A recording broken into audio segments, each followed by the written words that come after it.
늦게까지 수고 많으십니다. 먼저 감사원장님께 질의하겠습니다. 제주 실종 사건으로 많은 국민들이 공분하고 있습니다.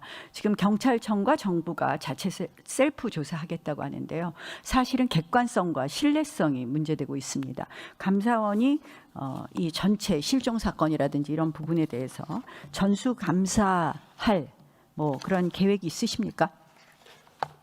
현재는 수사가 진행되고 있어서 우선은 관련 내용을 좀 면밀히 모니터링하고 감사 필요성 여부를 검토하겠습니다. 예, 저는 즉각 좀 검토하셔야 된다고 생각을 하는데, 왜냐하면 그동안 감사원이 경찰청을 감사한 것이 보통 한 9년에 한 번 정도 지방경찰청의 경우에 순서가 돌아가게 되어 있더라고요. 저희가 그리고 안 한 해도 있더라고요. 실질적으로. 그래서 저기 보시면 경찰청 정기 감사가 매우 부족하기 때문에 이 부분에 대해서는 즉각 전수 감사를 검토하실 것을 부탁드립니다. 자, 유념해서 살펴보겠습니다. 네, 김윤덕 국토부 장관님. 네. 계속해서 용산공원에 네. 이 닥치고 불도저식으로 공사해서 공급하겠다는 것에 대한 비판이 있는 거 잘 아실 것입니다. 사실 이런 조감도 보신 적 있습니까? 여의도에 아직 안 나오는데, 여의도 지금 국회의사당 자리에 아파트 개발이나 해라.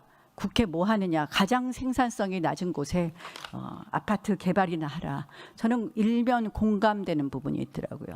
그것뿐만 아니라 폐버스 청년주택, 고시원 욕조 대책까지 지금 정부가 내놓는 것이 국민들에게 공감이 되지 않습니다. 요는 뭐냐, 청년들한테 임대주택에 살아라라는 거예요. 빌라만 대출도 마찬가지고요. 저는 중요한 것은 청년 신혼부부가 주택을 자기들이 살고 싶은 데에 살 수 있는 시작을 만들어주는 것이라고 생각을 합니다. 그래서 제가 초지일관 주장하는 것이 헝거리식 저출산 정책입니다. 다른 게 아니라 결혼한다 그러면 소득 수준과 상관없이 한 2억 원 초저리 장기 대출 한 20년 해줍니다. 정부는 이자 차액 부분만 20년 동안 부담하면 됩니다. 그래서 그걸로 주택을 사거나 주택 전세를 얻기 시작해서 출발을 하게 해줘야 되는데, 무조건 이 청년들은 임대주택에 살아라, 신혼부부는 임대주택에 살아라, 이건 주거 카스트 제도다, 이런 이야기 하고 있습니다. 게다가 용산공원은 어린이 정원 만든다고 그럴 때도 독극물공원이라 그러고, 김민석 대표 그 당시 정책위 의장일 때 15cm 흙 덮어봤자 위험한 곳이다, 이런 이야기도 했습니다. 그래서 앞뒤 안 맞는 이야기들 하시지 말고 탄천부지 적극적으로 검토하신다고 했는데요. 탄천부지 적극적으로 검토하시는 게 어떻겠습니까? 탄천부지에 대해서는 적극적으로 검토할 예정이고요. 네. 현재는 탄천부지에 대한 그 자료가 전혀 없기 때문에. 자, 용산공원은 서울시로부터 어떻습니까? 빨리 철회하실 생각 있으십니까?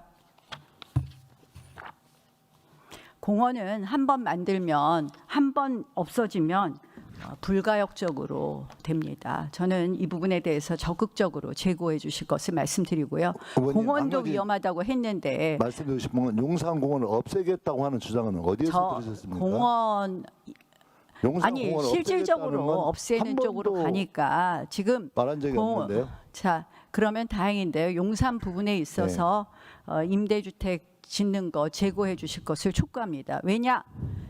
그동안 보면은 우리 법에 따르면 이 공원보다 주택의 경우에 더 이 일종의 유해 물질에 관한 기준이 높은 거 잘 아실 겁니다. 그래서 여러 가지 용산공원이 주택 용지로도 적절하고 실질적으로 아까 말씀드린 것 같은 여러 문제점이 있으니 제고해 주실 것을 다시 한번 촉구합니다. 구윤철 부총리께 질의하겠습니다. 자, 장특공 폐지, 임대사업자 세제 혜택을 완전히 몰수하는 거, 이거 징벌적 과세 아닙니까? 아니, 장특을 폐지하는 게 아니고요. 보유하는 경우에 대해서는 그러니까 보유와 거주랑 이런저런 말씀하시지만 실질적으로 축소되고 그렇지 않습니까? 거주하면은 그 8% 해가지고 10년 하면 80%까지 공제해 줍니다. 아니, 조금 조정하셨지만 네. 자, 이거 징벌적 과세라고 국민들이 받아들이고 있습니다. 근데 저는 징벌적 과세보다 더 문제가요, 이게 지금 전월세 시장을 왜곡하고 힘들게 하고 씨가 말리게 한다라는 것입니다. 특히 임대주택 그 임대 사업자 세제 혜택 문제가 가장 큰 문제라고 저는 생각하는데, 자, 정부 믿고 임대 등록했었습니다. 이분들 그 당시 지금 8년 동안 거주하게 하면 이 뭐 8년 동안 거주하게 하고 5% 정도만 세를 올리면 여러 가지 세제 혜택 주겠다 했던 그 대책 아시죠? 2017년 문재인 정부에서 발표한 것. 네. 그게 전월세 활성화하겠다고 한 거 아닙니까? 근데 이거 완전히 폐지하게 되면 실질적으로 이 전월세 씨말리는 거 맞지 않습니까? 일단 그 아파트에 대해서는요, 8년 임대하던 게 이제는 종료가 됩니다. 종료가 되는데 끝나고 나서 영원히 이게 보유를 해도 시장에 내놓지 않아도 계속 혜택을 보게 되니까, 그래서 일정한 기간에 한정해서 혜택을 주고 더 이상 하지 않는 임대에 대해서는 좀 종료시키는 게 타당하지 않은가, 이런 정책적인 판단을 했다. 지금 이거 청원 엄청나게 오는 거 아시죠? 지금 이렇게 해서 지금 내놓은 대책에 따르면 이분들이 2029년 전에 팔아야 되는 거예요. 그러면 어떻게 되겠습니까? 결국 우리나라 임대 시장의 80%는 민간이 공급하고 있어요. 알고 계시죠?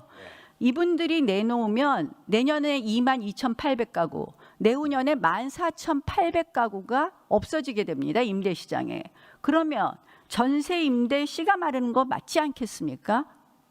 근데요. 지금 이런저런 말씀하시지 말고요. 이분들에게는 정부만 믿고선 8년 동안 착하게 임대했는데 이제 와서 뒤통수 맞는 셈이고, 실질적으로 위헌적인 부분도 있습니다. 정부에 대한 신뢰 이익도 침해되고 위헌적인 부분도 있기 때문에 저는 이 부분에 대해서는 다시 검토해 주셔야 된다고 생각을 하고요. 그다음에 부부 공동명의면 실질적으로 보유세 더 많이 부과하게 되어 있는 거 아시죠? 아닙니다. 그건 1세대 1주택 특례도 인정을 해주고 있습니다. 선택이. 저희가 선택이라고 하지만 실질적으로 한 사람이 보유한 것보다도 세 부담이 더 많은 것으로 확인되고 있습니다. 그래서 이 부분에 대해서 이혼 장려세다 이런 말이 나오니 아닙니다. 아니면 아닌 것을 더 네. 정확하게 설명해 주시고요. 네, 설명해 맞다면 이 부분에 대해서는 처리해 주실 것을 말씀드립니다. 이억원 금융원장한테 질의하겠습니다. 자, 이 지금 대출 문제, 선착순 대출 배급이라든지 청년 빌라 포비아 강요한다라는 말씀 들으셨을 겁니다. 청년들에게 빌라의 경우에만 대출해주고, 그리고 사실상 이 대출 총액 규제로 인해서 선착순 대출 문제 굉장히 심각한 거 잘 아실 겁니다. 이 부분에 대한 개선을 촉구하고요. 자, 이 단일 종목 레버리지 ETF에 대해서 좀 질의하겠습니다. 이억원 금융위원장님, 그 실질적으로 이 단일 종목 레버리지 ETF로 인해서 돈 번 곳은 미래에셋 같은 자산 운용사고예요. ETF 운용사고. 뭐 그것만으로 번 거는 아니지만 미래에셋 상반기 9천억 원 이상 벌었습니다. 근데 단일 종목 레버리지 ETF를 통해서 이 한마디로 개인들이 얼마를 손실을 받느냐, 고점 대비해서 54조 원을 손실 받습니다. 그런데 여기서 문제가, 자, 감독원장이 ETF 금융감독원장 아드님이 ETF 운영사에 근무하고 있다, 이런 제보를 받았습니다. 맞습니까? 제가 잘 알지 못합니다. 자, 저희 의원실에서 확인한 바에 의하면 맞는데요. 이게 뭐가 문제냐? 이건 사적인 문제가 아니라 금융감독의 공정성에 걸린 중대한 사안이고, 그리고 금융위원회의 구성이라든지 이런 것에 관한 법 위반이라고 봅니다. 금융위원회 구성에 금융감독원장님 포함되시죠? 네. 그리고 금융위원회법, 금융위원회 설치 등에 관한 법률 11조에 보면은 배우자, 사촌 이내의 혈족, 이촌 이내의 인척 또는 자기가 속한 법인과 이해관계가 있는 사람에 관련된 사항의 심의 의결에는 제척되어 있도록 하죠. 제척되도록 하죠. 이것뿐만 아니라 이해상충의 문제가 있으면 금융위뿐만 아니라 다른 모든 거에 있어서 공적인 영역에서는 제척이 돼야 되죠. 네. 그렇게 되겠죠. 네. 그리고 적어도 애매하다면 스스로 기피하거나 회피해야 되겠죠. 기피해야 되겠죠. 그러니까 그건 구체적인 사안에 따라 이제 그렇게 판단해야죠. 지금 이제 시중에 김용범 실장님 아드님하고 그리고 금융감독 원장님 아드님 두 분이 미래에셋에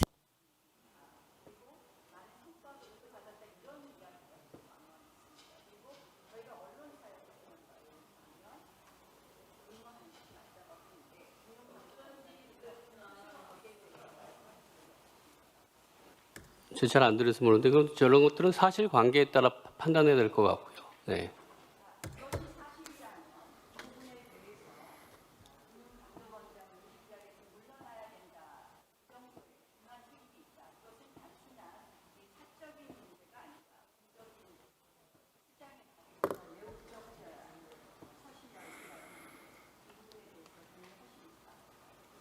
그건 그 어느 회사에 있다는 게 아니라 지금 말씀하신 금융위원회 이런 건들도 구체적으로 사안에 따라서 그게 다 해당이 되면 제척을 하고 그런 선례도 있고 근데 모든 거를 다 그것에 따라 정하는 건 아니고요. 사실에 따라서 그 법에 따라서 판단하면 된다고 생각합니다.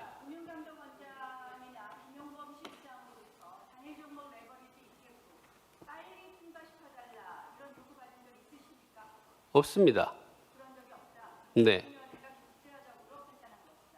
누차 말씀드렸지만 여러 의견을 듣고 관계부처 협의하에 저희들이 도입을 추진했고요. 네.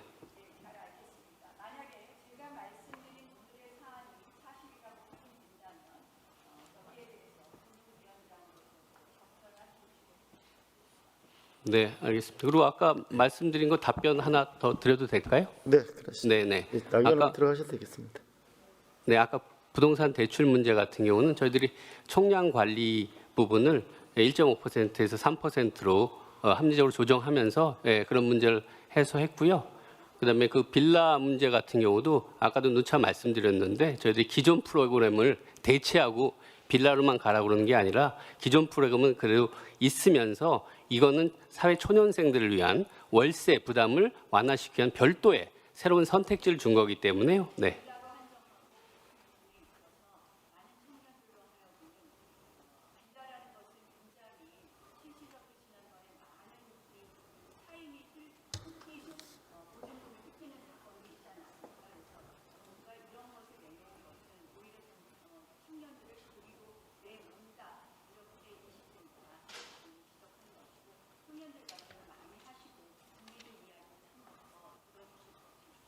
네, 알겠습니다. 예, 존경하는 나경원 의원님, 그 부부 공동 명의의 1주택은 1가구 1주택 특례로 인정받을 수 있습니다. 네. 네, 나경원 의원님 수고하셨습니다.